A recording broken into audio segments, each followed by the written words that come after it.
banyak ini. Contoh, kalau ada rumah saja yang ada jamuran aja, saya udah baca juga yang berikutnya, kalau ada rumah yang ada jamurnya aja, maka dibutuhkan ada ritual khusus yang dilakukan oleh imam untuk memulihkannya.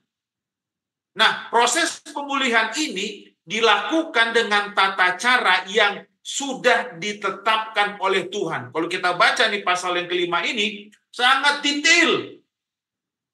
Sangat detail. Nah,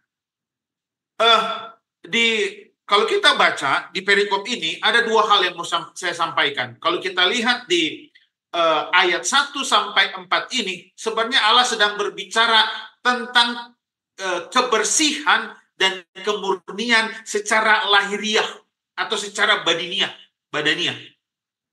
Lalu dua hal yang berikutnya adalah di dalam pasal yang kelima sampai 10 ini, Allah sedang berbicara tentang kebersihan secara rohaniah. Nah, ada orang Kristen yang masalah artikan kalau di dalam Matius pasal yang ke-7 ayat 5 sampai 15 sampai 20 ada yang mengambil kesimpulan yang keliru. Ini tentang buah pohon ara ya. Dia bilang begini, tidak masalah katanya kalau luarnya itu tampaknya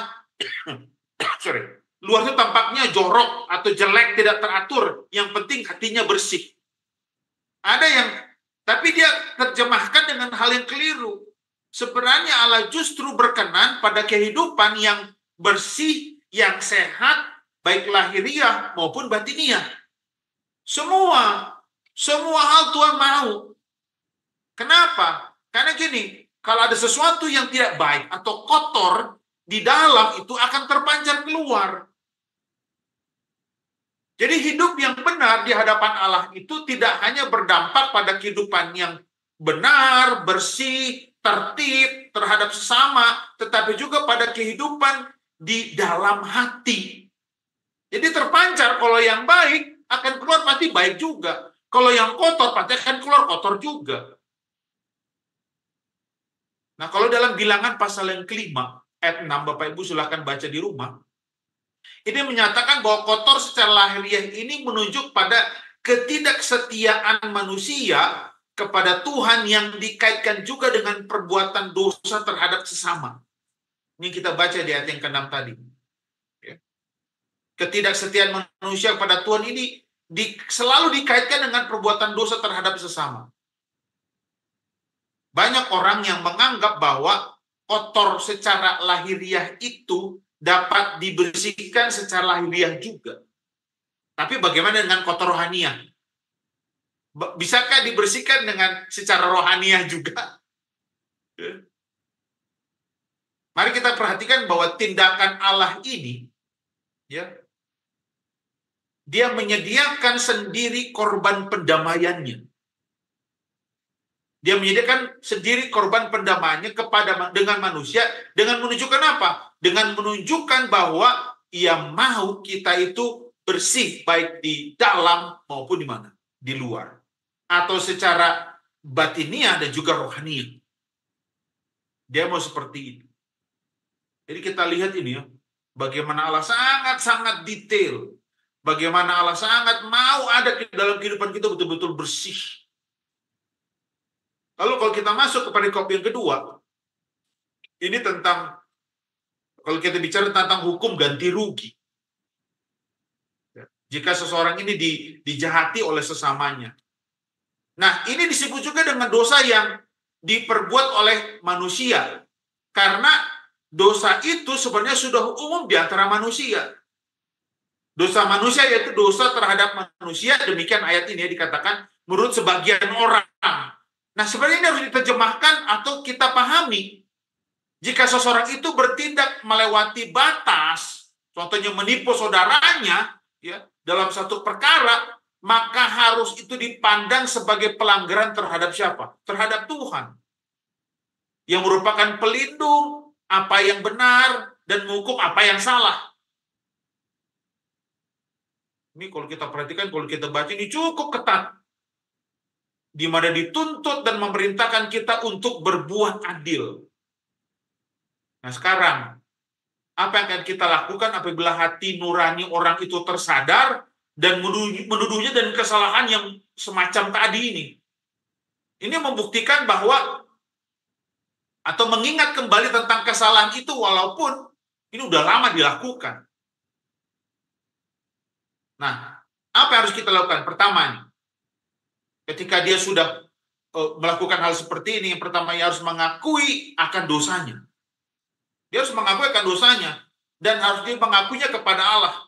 Di kita baca nih, harus mengakuinya kepada Allah dan mengakui kepada sesamanya. Dengan demikian dia akan menanggung malu sendiri. Nah, jika ia sudah menyangkalnya sebelumnya, nih kalau disangkal sebelumnya, maka meskipun bertentangan dengan wataknya untuk mengakui kebohongannya, dia harus melakukannya. Dia harus mengakui dosanya. Karena kalaupun hatinya dia mengeraskan atau dia menyangkal, gak punya cara lain untuk menunjukkan bahwa hatinya sekarang lembut, kecuali dia harus mengakuinya. Jadi betul-betul dia mengakui. Yang kedua harus dilakukan adalah ketika dia sudah mengakui, dia harus membawa korban. Ayat 8 ya, domba jantan pendamaian. Ini kita pelajari di kitab Imamat kemarin ya, kenapa harus bawa ini. Tapi ini hukum yang ini berbeda lagi ya. Domba jantan pendamaian. Nah, korban pelunasan, istilah yang digunakan, pelunasan itu harus dibuat atas apa? Atas kalau dia sudah melakukan penghinaan kepada Tuhan. Apabila hukum dilanggar, ataupun atas kerugian yang diderita sesama mereka, sesama kita. Nah, ganti rugi dalam konteks ini tidaklah cukup tanpa iman dan perbuatan. Ini ada istilah ganti rugi. Ini nggak cukup kalau nggak ada pertobatan. Ini yang menarik nih. Ya, mengenai hukum ganti rugi. Harus ada bawa korban. Nah, ketika kita masuk jadi perikop yang ketiga, ini memang menarik ini. Dibahas tentang kekudusan pernikahan ini ya. Di perikop yang ketiga, hukum mengenai perkara cemburu. Ternyata cemburu pun diperkarakan dan ini sangat-sangat detail.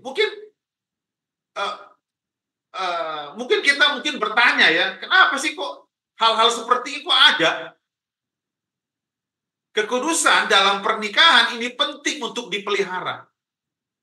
Nah, dalam konteks bangsa Israel saat itu, ini supaya berkat Allah ini tetap tercurah kepada bangsa Israel. Ini ya, dan di perikop ini ketika saya baca, bila seorang suami mencurigai istrinya telah tidak berlaku setia, maka entah si istri terbukti atau tidak bersalah, si suami itu wajib membawa istrinya ke imam. Dan apa yang dibawa? Membawa tepung jelai sebagai korban cemburu. Ini ada istilah nih, korban cemburu. Korban cemburuan. Ini di ayat 15 ya. Nah, dengan membawa ini menandakan bahwa si suami mengharapkan keadilan Allah atas kejahatan yang sudah dilakukan oleh istrinya. Entah itu terbukti atau tidak, artinya diserahkan itu semua kepada imam. Lalu nanti imam ini akan menguraikan rambut perempuan itu dan meletakkan korban cemburu itu ke telapak tangan si perempuan. Lalu nanti imam itu akan menyumpah perempuan ini dengan sumpah kutuk. Ini menarik ini, sumpah kutuk. Saya nggak tahu isinya seperti apa. Tapi kita lihat sumpah kutuk ini dampaknya nanti yang kita sudah baca tadi. Setelah si perempuan itu perempuan itu akan meminum air kudus yang sudah dibumbui. Ini menarik ini. Debu dari lantai kemah suci. Debu dari lantai kemah suci. Nah, kalau ada perubahan dalam diri wanita tersebut ketika sudah meminum air itu, ini adalah bukti bahwa si perempuan ini bersalah. Sebaliknya, kalau nggak ada perubahan apapun, perempuan ini terbukti suci. Kalau si istri atau terbukti bersalah, si suami itu nanti tidak akan disalahkan karena kecemburuannya. Ini yang menarik nih. Si suami nanti nggak akan disalahkan akan cemburuannya.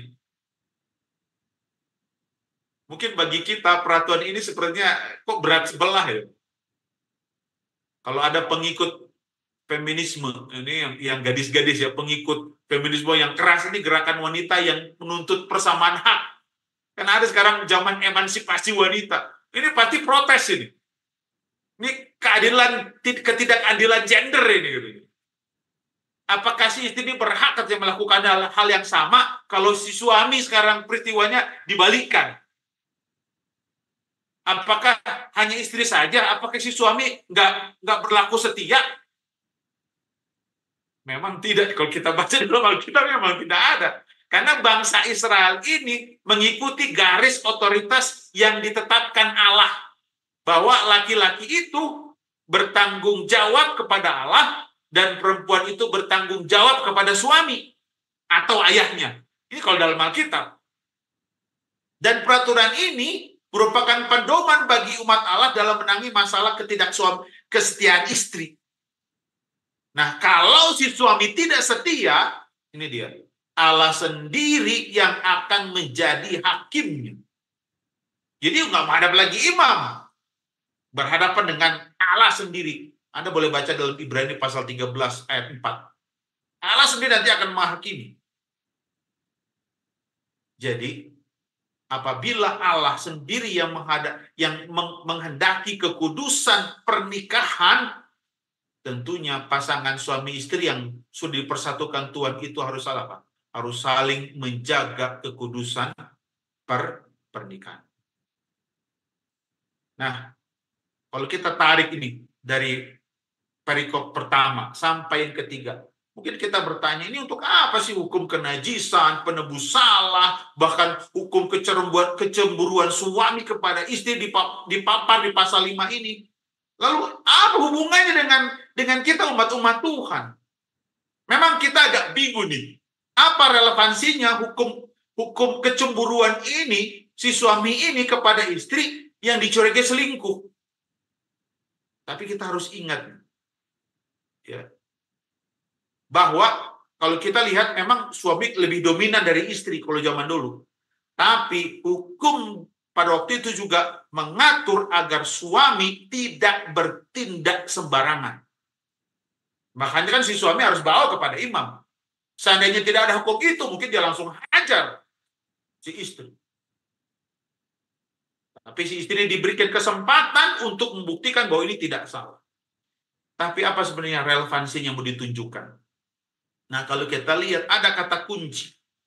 Kata kunci untuk dua hukum terakhir, yaitu kata setia. Ayat 6 dan ayat 12. Kenapa? Karena sebagai umat Tuhan, kesetiaan kepada Tuhan itu terwujud kepada Tuhan dan juga kepada sesama. Gak mungkin kalau dia katakan dia setia kepada Tuhan, tapi bermasalah dia dengan istrinya. Dan sebaliknya, saya nggak ada bermasalah dengan Tuhan, tapi dengan sesama bermasalah dia. Ini harus berjalan bersama-sama. Kesetiaan kepada Tuhan ini harus terwujud kepada sesama. Baik kepada istrinya, baik kepada anak-anaknya. Dan ketidaksetiaan ini menjadi isu penting. Ingat, ketika bangsa Israel keluar dari tanah Mesir, dituntun oleh Musa ada berbagai banyak cara. Ketika Musa pergi ke gunung untuk mengambil dua hukum, bayangkan umat-umat Tuhan waktu bangsa Israel justru berbalik tidak setia. Jadi kesetiaan ini menciderai ikatan perjanjian Tuhan dengan umatnya. Jadi kalau kita baca secara keseluruhan perikop ini, menjaga diri dari kenajisan juga merupakan wujud kesetiaan kepada Tuhan yang Maha. Mari dari pelajaran malam hari ini, mari kita wujudkan kesetiaan kita dengan menjaga perilaku kita terhadap sesama, termasuk dalam ikatan pernikahan. Kenapa? Ingatlah bahwa dunia sekarang ini selalu menampilkan gaya hidup yang penuh dengan kenajisan. Sekarang bayangkan dengan tontonan-tontonan saja, sinetron dan segala macam. Wah, hati-hati dengan anak muda. Ditampilkan gaya-gaya hidup yang serba modern yang seolah-olah itu seks itu sudah tidak lagi bermasalah ya, atau hamil di luar nikah itu seolah-olah tidak menjadi masalah. Ini jadi tren.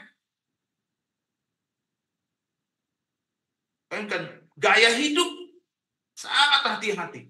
Betapa kita harus menjaga kekudusan dan ketahiran hidup sebagai kesaksian Kristenan kita, kesaksian kristenisasi kita.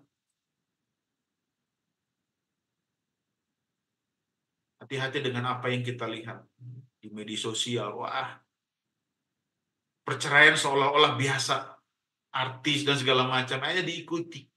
Ini gaya hidup tren yang tidak baik dan tidak benar. Marilah kita menjaga kekudusan hidup kita.